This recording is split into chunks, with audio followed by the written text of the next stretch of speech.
Anyway, we needed a special package for tea garden workers, sir. Thank you, sir.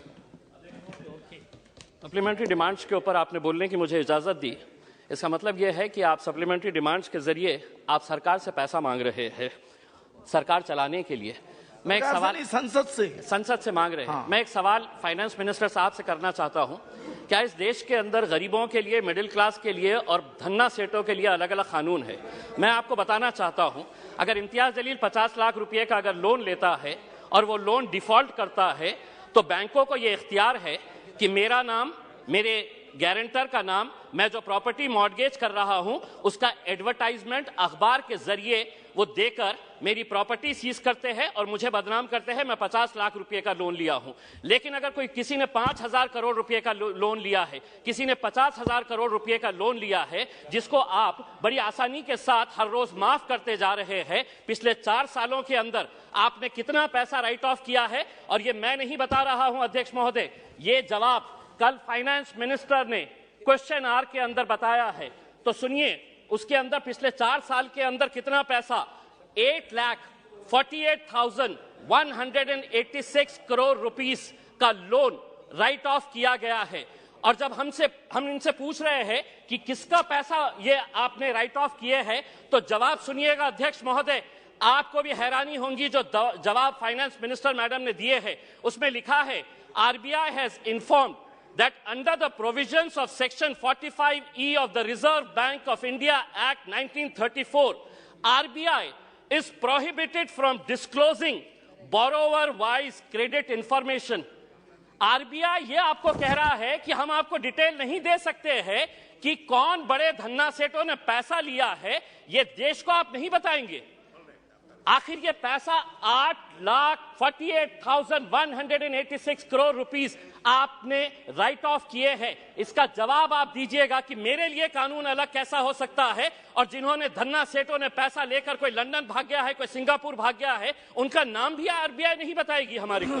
दूसरा ये है कि मैं अभी सुन रहा था जगदम्बिका पाल साहब को। पाल साहब सुनिए, आप किसानों के बारे में कह रहे थे।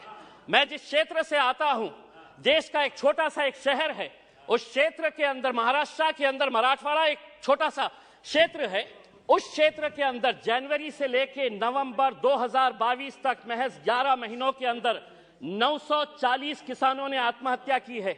मैं देश की बात नहीं कर रहा हूं, मैं सिर्फ मराठवाड़ा एक जो देश का एक छोटा सा हिस्सा है, कहीं ना कहीं आपकी कुछ नीतियां गलत हो रही है अध्यक्ष महोदय, कहीं ना कहीं आपकी नीतियां गलत हो रही है, वरना इन किसानों की मौत को आपने सिर्फ एक आंकड़ा बनाकर रख दिए है। 940 किसान अगर सिर्फ एक क्षेत्र से मर रहे हैं और ये कहते हैं कि नहीं हमने किसानों के लिए इतना किया है, तो क्या वजह है कि आज किसान अपनी जान दे रहा है?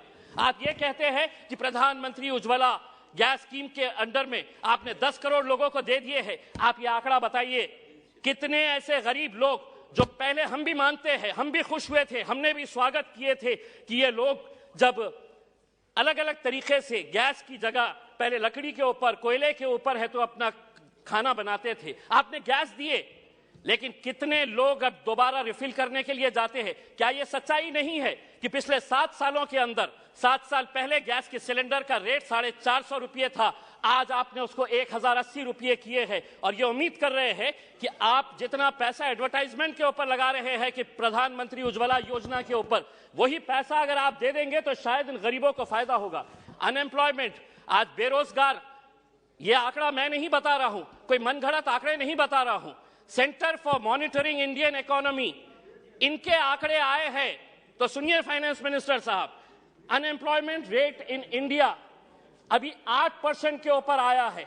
3 महीने का सबसे ज्यादा का आंकड़ा जो है वो अभी आया है। अध्यक्ष महोदय, हो सकता है आपके पास भी एक EPS 95 की एक स्कीम है। बुजुर्ग लोग, ऐसे बूढ़े लोग, और मैं फाइनेंस मिनिस्टर साहब को यह बताना चाहता हूं कि इनके पास भी सर 65 लाख ऐसे पेंशनर्स हैं जिनको पेंशन कितनी दी जा रही है? 250 रुपये, 500 रुपये। फाइनेंस मिनिस्टर साहब से मैं इसलिए मुखातिब हो रहा हूं कि ये मेरे शहर से आते हैं। अगर देश के फाइनेंस मिनिस्टर साहब, मैं आपको कहता हूं, लीजिए एक नाम भी नोट करिएगा, सुलोचना गडप्पा, 70 साल की महिला है, औरंगाबाद में रहती है। सुलोचना गडप्पा, फाइनेंस मिनिस्टर साहब नोट करिए, आप औरंगाबाद शहर से ही आते हैं, उसको कितनी पेंशन दी जाती है? 250 रुपये।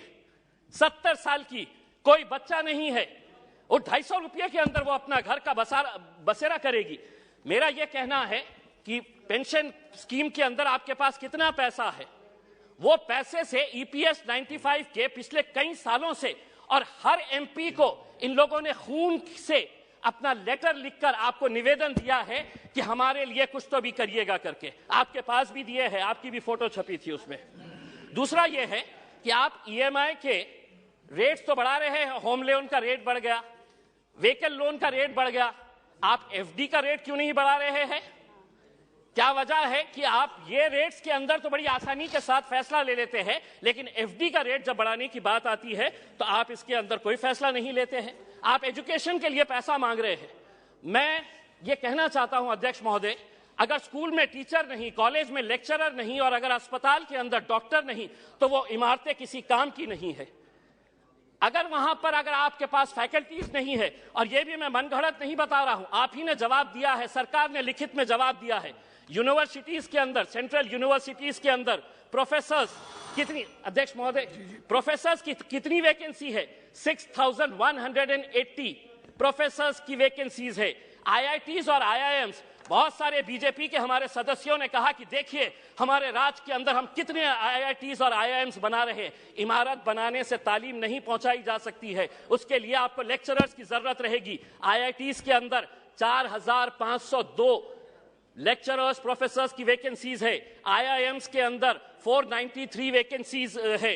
दूसरा ये है एक बहुत अहम सवाल, 2015 के अंदर आपने प्रधानमंत्री आवास योजना शुरू की, हमने स्वागत किया, पूरे देश ने स्वागत किया कि हर बेघर को घर मिलने वाला है, और प्रधानमंत्री साहब का एक भाषण भी है जिसमें उन्होंने खुद ने कहा है, यूट्यूब के ऊपर आप भी देख सकते हैं, कि 2022 तक हम हर बेघर को घर देंगे। फाइनेंस मिनिस्टर साहब औरंगाबाद से है, 50,000 लोगों ने अप्लाई किया है पिछले 6 साल से। आज मैं पूरी जिम्मेदारी के साथ ये कह रहा हूं, एक सादा ईंट तक नहीं पड़ा है।